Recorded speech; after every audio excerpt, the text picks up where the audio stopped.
రేవంత్ రెడ్డి పాలనలో కాంగ్రెస్ పార్టీ నాయకులే ఇవాళ ఇసుక మాఫియా అవతారం ఎత్తారు. ఇవాళ వేల కొద్ది ట్రాక్టర్లు లారీలు అక్రమంగా నడిపిస్తూ ఇవాళ దోపిడీకి పాల్పడతా ఉన్నారు. తమ ఇసుక మాఫియాకు ఇసుక తీయడానికి చెక్ డ్యాం అడ్డంకిగా ఉందని, ఈ చెక్ డ్యాం నిండా నీళ్లుంటే ఇసుక తీయలేమని రాత్రికి రాత్రి ఈ చెక్ డ్యాంను పేల్చివేసినారు. ఇది గతంలో కూడా జరిగింది. ఇదే పెద్దపల్లి నియోజకవర్గంలో హుసేన్ మియా వాగు మీద భోజన్నపేట గ్రామంలో చెక్ డ్యాం పేల్చారు. అది ఆధారాలతో సహా రైతులే పట్టుకున్నారు.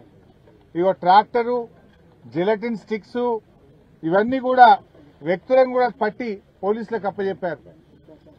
ఆ చెక్ డ్యాంను పేల్చే ప్రయత్నం చేస్తుంటే రైతులు వెళ్లి ఆ ట్రాక్టర్ను, జిలటిన్ స్టిక్స్ ను పేల్చడానికి వచ్చిన ఇసుక మాఫియా గుండాలను పోలీసులకు పట్టించడం జరిగింది. కానీ ఈ రోజు వరకు ఎఫ్ఐఆర్ నమోదు కాలే. ఎందుకంటే వాళ్ళు కాంగ్రెస్ నాయకులు. ఆ కాంగ్రెస్ నాయకుల్ని కాపాడుతున్న స్థానిక ఎమ్మెల్యే, ఈ జిల్లా మంత్రులు, కాంగ్రెస్ ప్రభుత్వం వాళ్ళని కాపాడింది. రైతులు రెడ్ హ్యాండెడ్ గా జిలటిన్ స్టిక్స్ ను ట్రాక్టర్లతో సహా పట్టుకొని ఆ పోలీసులకు అప్పచెప్తే ఈ రోజు వరకు ఎఫ్ఐఆర్ నమోదు కాలేదంటేనే ఇది స్పష్టంగా కాంగ్రెస్ పెద్దలు చేస్తున్న కుట్ర. ఇది రైతులు ఇచ్చిన కంప్లైంట్. భోజనపేట, కొత్తపల్లి రైతులు పోలీస్ స్టేషన్ లో 100 మంది రైతులు సంతకాలు పెట్టి వాళ్ళ ఫోన్ నంబర్లు రాసి రైతులే కంప్లైంట్ ఇచ్చినా కూడా ఇంతవరకు ఎఫ్ఐఆర్ కూడా నమోదు కాలే. అంటే ఆనాడు హుసేన్ మియా వాగు మీద ఇసుక మాఫియా గుండాలను అరెస్ట్ చేసి ఉంటే ఇవాళ మానేరు మీద చెక్ డ్యాం పేల్చి ఉండేవాళ్ళు కాదు. ఆనాడు మేము పేల్చే ప్రయత్నం చేసినా, రెడ్ హ్యాండెడ్ గా దొరికినా మా మీద కేసు కాలేదు, మమ్మల్ని కాంగ్రెస్ ప్రభుత్వం కాపాడుతుందని చెప్పి ఇవాళ వాళ్ళు రెచ్చిపోతున్న పరిస్థితి ఉన్నది. ఇవాళ ఈ చెక్ డ్యాం పేలి 3 రోజులైంది. ఇప్పటి వరకు ఏ చర్య లేదు. స్వయంగా ఇక్కడ ఉండే irrigation deputy Palakurthi Ravi, irrigation ఇంజనీర్లే పోలీస్ స్టేషన్ లో కంప్లైంట్ ఇచ్చారు.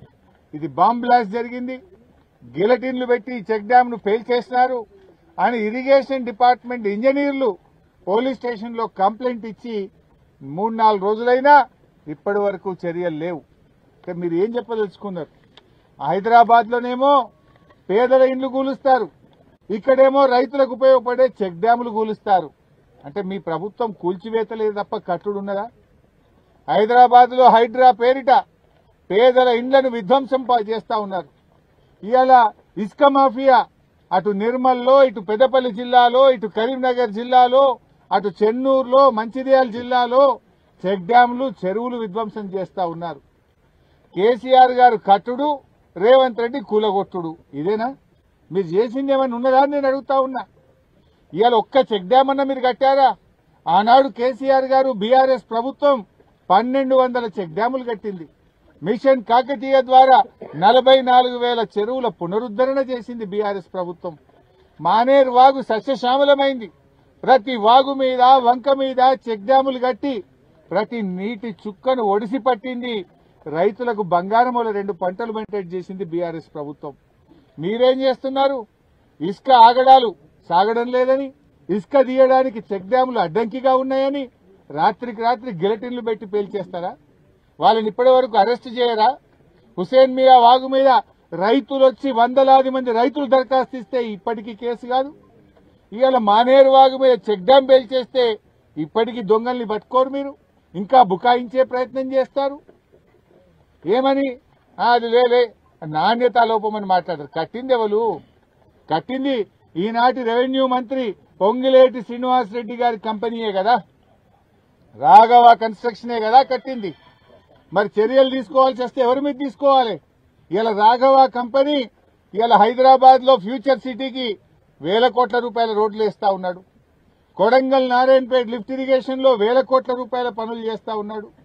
హైదరాబాద్ మల్లన్న సాగర్ నుంచి మరి మూసీ ప్రాజెక్టు తీసుకుపోయే drinking water project, Kaleshwaram project లో భాగంగా వేల కోట్ల రూపాయల పనులు చేస్తా ఉన్నాడు.